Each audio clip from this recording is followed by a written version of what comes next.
ನಟಿ ಸಮಂತಾ ಮತ್ತು ನಿರ್ದೇಶಕ ರಾಜ್ ನಿಧಿಮೋರು ಮದುವೆಯಾಗಿದ್ದಾರೆ ಎಂದು ವರದಿಯಾಗಿದೆ. ಇಂದು ಬೆಳಿಗ್ಗೆ ಕೊಯಮತ್ತೂರಿನಲ್ಲಿ ಮದುವೆ ನಡೆದಿದ್ದು, ಕೇವಲ ಆಪ್ತ ಸಂಬಂಧಿಕರು ಮತ್ತು ಸ್ನೇಹಿತರು ಮಾತ್ರ ಭಾಗವಾಗಿದ್ದರು ಎಂದು ಮಾಧ್ಯಮಗಳು ವರದಿಯನ್ನು ಮಾಡಿವೆ. ಕೊಯಮತ್ತೂರಿನ ಇಶಾ ಯೋಗ ಕೇಂದ್ರದ ಲಿಂಗಭೈರವಿ ದೇವಸ್ಥಾನದಲ್ಲಿ ವಿವಾಹ ನಡೆದಿದ್ದು, ಕೇವಲ 30 ಜನರು ಮಾತ್ರ ಭಾಗವಹಿಸಿದ್ದರು ಎಂದು ಹಿಂದೂಸ್ತಾನ್ ಟೈಮ್ಸ್ ವರದಿ ಮಾಡಿದೆ. ಸಮಂತಾ ಕೆಂಪು ಬಣ್ಣದ ಸೀರೆ ಧರಿಸಿದ್ದರು ಎಂದು ಆಪ್ತ ಮೂಲಗಳು ಉಲ್ಲೇಖಿಸಿ ಇದೇ ವರದಿಯಲ್ಲಿ ಹೇಳಲಾಗಿದೆ.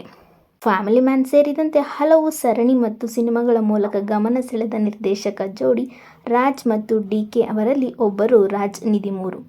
ಇಬ್ಬರು ಪ್ರೀತಿಸುತ್ತಿದ್ದಾರೆ ಎಂದು ಈ ಹಿಂದೆಯೂ ವರದಿಗಳಾಗಿದ್ದವು. ಕಳೆದ ತಿಂಗಳು ರಾಜ್ ಜೊತೆಗಿನ ಫೋಟೋವನ್ನು ಸಮಂತಾ ಇನ್ಸ್ಟಾಗ್ರಾಮ್ ಪೋಸ್ಟ್ನಲ್ಲಿ ಮಾಡಿದ್ದು, ಅಭಿಮಾನಿಗಳ ಗಮನ ಸೆಳೆದಿದ್ದರು. ಫ್ಯಾಮಿಲಿ ಮ್ಯಾನ್ ಸೀಸನ್ 2ರಲ್ಲಿ ಸಮಂತಾ ನಟಿಸಿದ್ದರು. ಇಬ್ಬರು ಶೀಘ್ರದಲ್ಲೇ ಮದುವೆಯಾಗಲಿದ್ದಾರೆ ಎಂಬ ವದಂತಿಗಳು ಭಾನುವಾರ ರಾತ್ರಿಯಿಂದ ಸಾಮಾಜಿಕ ಜಾಲತಾಣಗಳಲ್ಲಿ ಹರಿದಾಡಿದ್ದವು.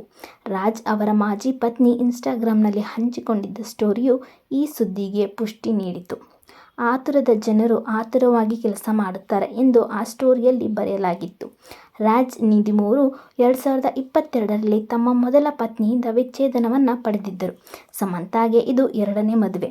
ನಟ ನಾಗಚೈತನ್ಯ ಅವರೊಂದಿಗೆ ಸಮಂತಾ 2017ರಲ್ಲಿ ಮದುವೆಯಾಗಿದ್ದರು. 2021ರಲ್ಲಿ ಇಬ್ಬರು ಬೇರ್ಪಟ್ಟರು. ಸಮಂತಾ ಮತ್ತು ರಾಜ್ ನಿಧಿಮೋರು ಸಂಬಂಧದಲ್ಲಿದ್ದಾರೆ ಎಂದು 2024ರ ಆರಂಭದಿಂದಲೂ ವರದಿಗಳು ಆಗುತ್ತಿದ್ದವು. ಕಳೆದ ಕೆಲವು ತಿಂಗಳುಗಳಿಂದ ರಾಜ್ ಜೊತೆಗಿನ ಫೋಟೋಗಳನ್ನು ಸಮಂತಾ ತಮ್ಮ ಸೋಷಿಯಲ್ ಮೀಡಿಯಾ ಖಾತೆಗಳಲ್ಲಿ ಪೋಸ್ಟ್ ಮಾಡುತ್ತಿದ್ದರು. 2023ರಲ್ಲಿ ತೆರೆಕಂಡ ಖುಷಿ ಸಮಂತಾ ನಾಯಕಿಯಾಗಿ ನಟಿಸಿದ್ದ ಕೊನೆಯ ಚಿತ್ರ. ಈ ಚಿತ್ರದಲ್ಲಿ ವಿಜಯ ದೇವರಕೊಂಡ ನಾಯಕರಾಗಿದ್ದರು. ಈ ವರ್ಷ ಮೇ ತಿಂಗಳಲ್ಲಿ ಬಿಡುಗಡೆಯಾದ ತೆಲುಗು ಹಾರರ್ ಕಾಮಿಡಿ ಚಿತ್ರ ಶುಭಂನಲ್ಲಿ ಸಮಂತಾ ಅತಿಥಿ ಪಾತ್ರದಲ್ಲಿ ಕಾಣಿಸಿಕೊಂಡಿದ್ದರು. ಅದೇನೇ ಇರಲಿ, ಅಭಿಮಾನಿಗಳು ಮದುವೆಯ ಫೋಟೋಗಳಿಗಾಗಿ ಕಾಯುತ್ತಿದ್ದಾರೆ. ಸಮಂತಾ ಅವರು ಕೂಡ ತಮ್ಮ ಇನ್ಸ್ಟಾಗ್ರಾಮ್ ಖಾತೆಯಲ್ಲಿ ಮದುವೆಯ ಕೆಲವು ಫೋಟೋಗಳನ್ನು ಹಂಚಿಕೊಂಡಿದ್ದಾರೆ.